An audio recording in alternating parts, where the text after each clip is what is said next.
Ayan, good morning, YouTube world. Welcome to my YouTube channel. This is Stefano Red, Columns 327 Vlog. Shout out dyan sa lahat ng aking mga subscriber. At shout out din dyan sa mga nanonood ng aking content. And comment down below kung ano yung mga content na gusto nyong gawin natin. And also, pwede naman kayo mag-criticize sa ating video for improvement. And also, no bashing, syempre.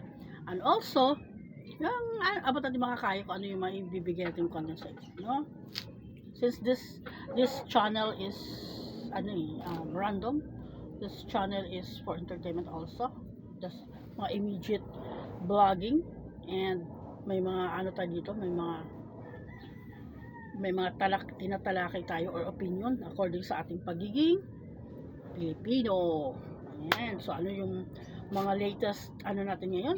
Mga kabesh, mga kalabs. Before that, meron tayong plain crackers, meron tayong coffee. Ayan. Meron din tayong peanut butter. I-dip natin sa peanut butter. Ayan, nag-coffee na ba kayo? Ha, guys. Ayan. So, ayan, oh. So, ayan. Siyempre, bilang kung mas mga bata pa tayong Filipino citizen, we can still do our part, no? Para for maging responsible tayo sa lahat ating gagawin, no? Maging kain tayo sa kapwa natin, no? Kasi kung magiging magandang Filipino citizen ka at magalang ka, it's a very big help. May pakita natin sa ibang lahi na ang mga Pilipino ay very optimistic, kind, and very hospitable. Diba? Hindi ipakitang tao lang. Hindi tayo racist. So, yun talaga tayo. Paano tayo? Diba? Tulong tayo mag-pray for the goodness, for sa kakabuti ng ating bansa. Diba, no? Kasi hindi naman siguro kayo blind, no? Sa mga nababasa nyo, sa mga napapanood nyo, na kung ano nangyayari talaga. So, ganoon na nga lang.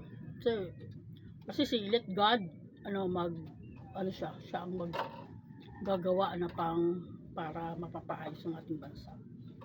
And also, syempre hindi naman tayo papabayaan ni God. Kasi alam naman ni God na ang mga Pilipino are very sa Kanya. Ayan, di ba? Saan tayo ng faith? Di ba kay God? Di ba, no? Kasi, parang naging hopeful yung situation ng bawat Pilipino eh. Bawat ng manggagawa. So, naging siya. Sana hoping and we are praying na sana padating ng araw at darating talaga yung araw na yun, di ba? Di ba, na magiging maayos siya. Di ba? Gaya sa Pasig, di ba? Sinong mag-aakala na mayroong isang Biko Soto na shoutout sa yun, Mayor Biko, na personal encounter ko talaga sa Mayor Biko.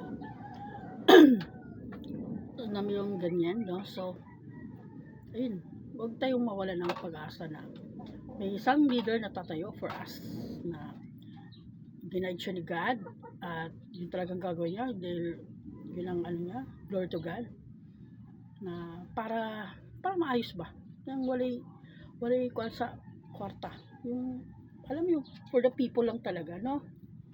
So ayun, yun nga lang, para sa mga nag-iisip ng wala naman kami magagawa kasi bata pa kami, you have your part, okay? At bata ka pa, do your part. So, sa pamamagitan ng yung pag-aaral ng mabuti, pagiging maayos sa school, pagkikitungo mo sa kapwa estudyante mo, kaklase mo, sa teacher mo, sa ibang tao, and lagi kang responsible. Kailangan iwas ka sa bisyo, di ba? Pali ka sakit sa ulo ng magulang mo at hindi ka din magiging sakit ng lipunan, okay? Ganun lang yun, mga kalabs. Tsaka yung mga nag-work, di ba? So, huwag kayong sumuko, kayod lang for the family, for yourself, di ba, no? Meron talaga tayong, darating talaga ang araw na magiging, aayon din sa atin ang lahat, no? Meron talagang tatayo for us na, ito i-manage ba? Di man siya hero, kundi i-manage na yung kung ano ang para talaga sa mga Filipino. Okay? No? Ayun. Yun lang naman mga ka-loves. Ano lang, konting-konting ano lang. For the next video also, di ba no? Para di mo na maubos yung ating content. Maubos na naman tayo ng content. O siya. And mag-ingat kayo kasi naging ulan-init. O, take your vitamins, di ba? O, sa mga nag-work, mga estudyante dyan, take your vitamins. O, tulungan nyo yung mga ano dyan, walang pasok. Tulungan yung mga parents nyo maglinis ng bahay. So, do your part. Thank you for watching everyone.